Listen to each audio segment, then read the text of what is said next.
당신을 위한 로하우스 조담소 류현주 변호사와 함께합니다. 안녕하세요.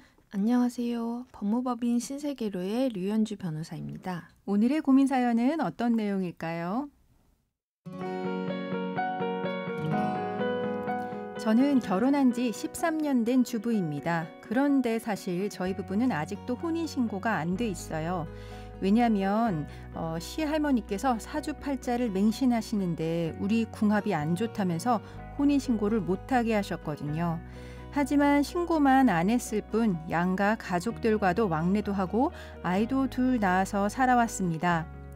하지만 가끔은 할머니가 말씀하신 것처럼 저희 부부 궁합이 안 좋은 게 아닐까 생각을 자주 합니다.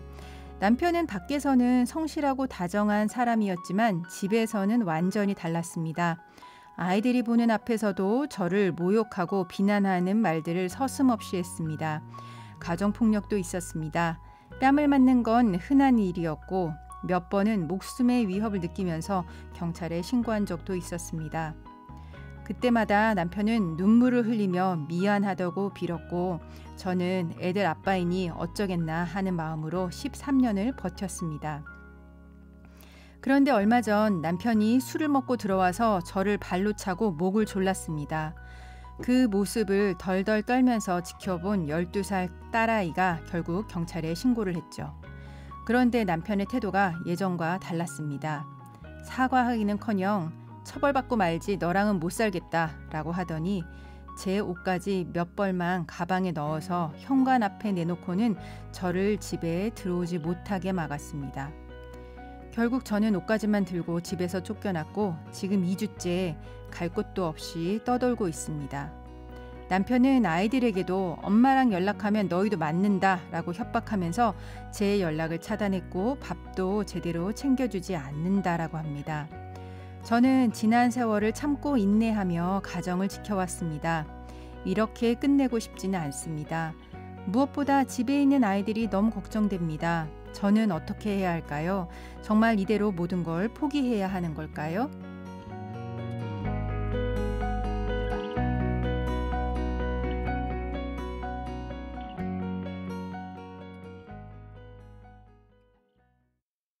조인섭 변호사의 상담소, 가정폭력으로 고통을 겪고 계시는 분의 사연이었습니다.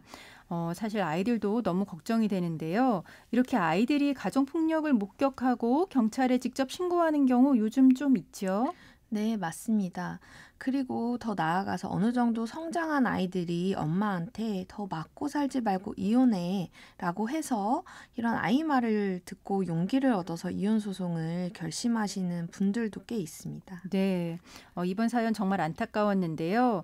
가정폭력을 당하는 사연자분이 오히려 집에서 쫓겨나고 또 남편이 이혼을 하자고 이제 적반하장으로 이제 나오는 상황입니다. 이거 말이 되는 걸까요?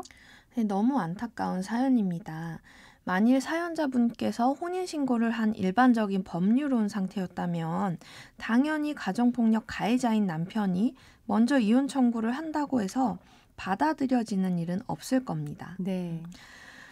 사연의 경우 남편에게 유책이 있기 때문에 그 피해자인 상대방에게 이혼을 청구할 수는 없는 것이기 때문이지요. 그렇죠. 네. 유책 배우자는 이혼 청구 안 되니까요. 네, 맞습니다. 그런데 사연자분은 혼인신고를 하지 않고 사실혼으로 사셨다고 했습니다. 네. 이 경우에는 이야기가 달라집니다. 애초에 혼인신고가 안 되어 있기 때문에 헤어질 때에도 이혼신고를 할 필요가 없거든요. 그렇죠.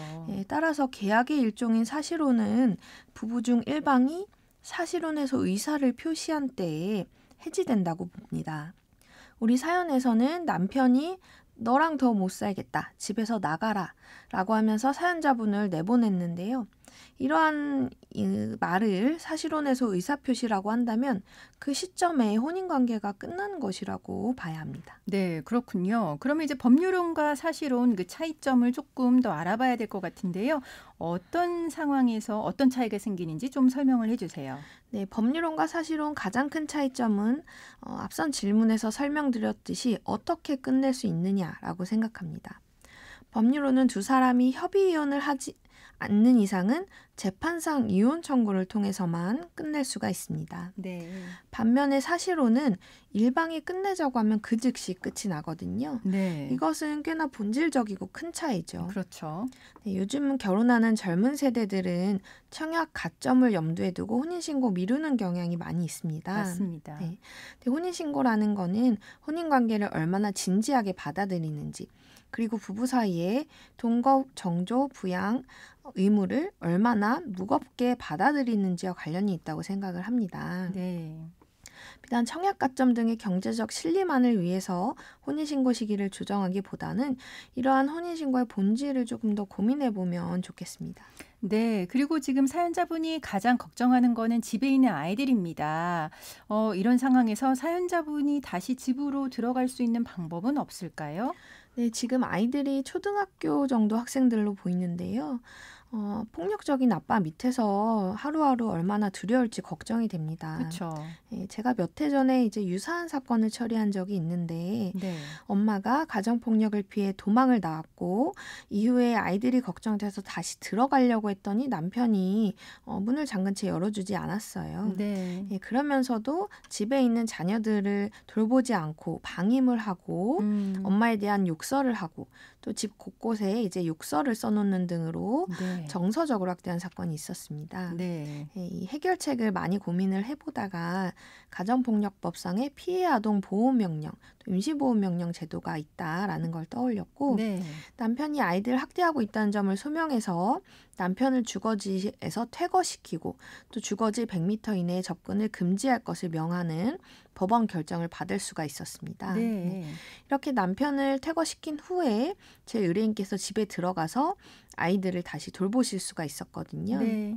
사연자분께서도 이러한 방법 고민해 보실 수 있겠는데요. 그렇네요. 예, 다만 남편이 현재 아이들 방임하고 학대 행위하고 있다는 점에 대한 증거가 있어야 됩니다.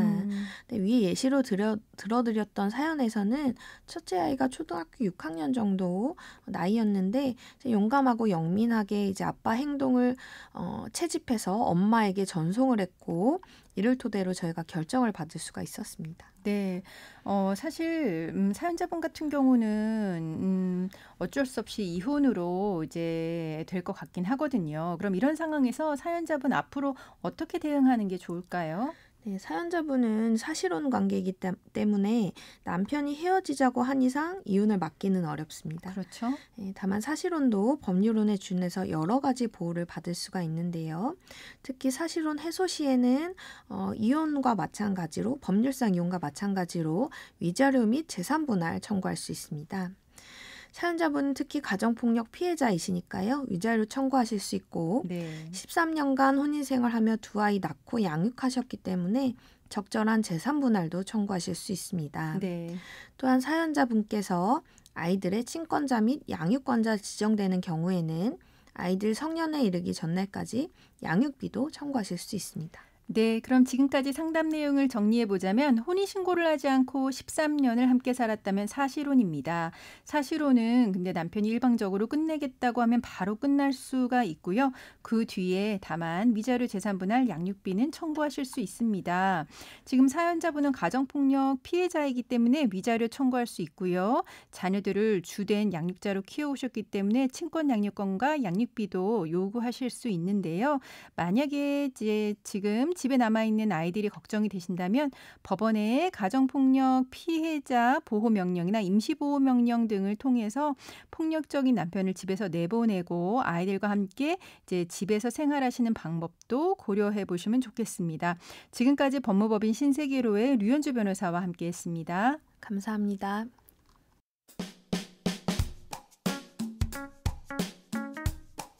알아두면 쓸데있는 법률 이야기 알쓸법 시간입니다. 30세 미만의 국민연금 임의 가입자가 꾸준히 늘고 있습니다. 임의 가입자는 직장 가입자나 지역 가입자가 될 수는 없지만 스스로 국민연금에 가입해 노후를 준비하는 경우인데요. 최근엔 만 18세부터 자동 가입을 추진하는 국민연금법 개정 논의도 활발하다고 합니다. 자세히 알아보시죠.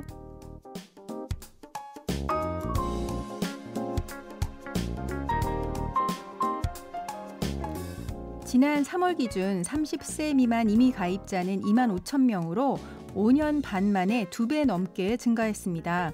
취업이 늦어지고 프리랜서나 플랫폼 노동 등 연금 자동 가입이 안 되는 청년층이 스스로 노후를 챙기기 시작한 겁니다. 정부와 국회도 가입 시기를 앞당기려는 움직임을 보이고 있습니다. 현재는 18세 이상 27세 미만으로 소득이 없으면 가입 의무가 없지만 18세부터 의무 가입이 되면 가입 기간이 10년가량 늘어납니다. 최근 민주당의 남인순, 서영석 의원이 18세 자동가입 국민연금법 개정안을 발의했고 그중에서 서 의원의 안에는 3개월 보험료를 국가가 대신 내주는 내용도 담겨 있습니다. 이재명 대통령도 대선 당시 18세 자동가입과 첫 보험료를 국가가 납부해주는 공약을 내세웠고 현재 국정기획위원회가 관련 안을 검토 중입니다. 국민연금은 가입 기간이 길수록 연금 수령액이 많아집니다. 18세에 가입을 한 이후에 소득이 없으면 보험료를 내지 않아도 되지만 나중에 경제활동을 시작하면 미납 기간에 보험료를 추납해 연금액을 높일 수도 있습니다. 다만 젊은 층 유입이 늘면 재정 부담이 커질 수가 있어서 재정 안정 대책도 필요합니다. 국민연금 가입 시기와 제도 변화, 노후와 직결되는 만큼 꼭 관심을 갖고 살펴보시면 좋겠습니다.